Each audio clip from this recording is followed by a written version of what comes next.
ลับมาพบกับ Kids DIY ค่ะวันนี้มีเมนูสนุกๆจากทาร์ตไข่มาฝากน้องๆกันด้วยเราจะตกแต่งทาร์ตไข่ให้เป็นหน้าหมีภูกันไปดูวิธีทำพร้อมๆกันเลยค่ะ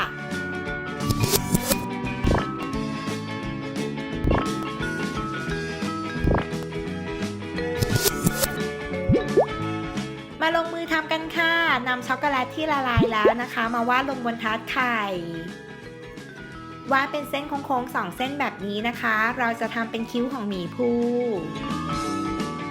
พอวาดคิ้วเสร็จแล้วนะคะก็มาวาดตากันต่อเลยค่ะ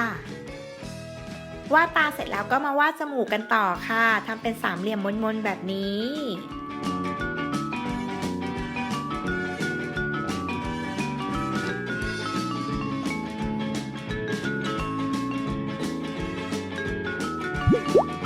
เสร็จแล้วก็ติดหูทั้งสองข้างค่ะด้วยนมอัดเม็ดรสช็อกโกแลต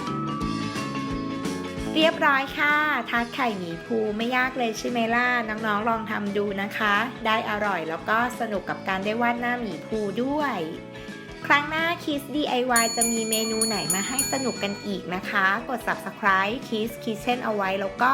อย่าลืมกดกระดิ่งอัปเดตคลิปด้วยนะคะ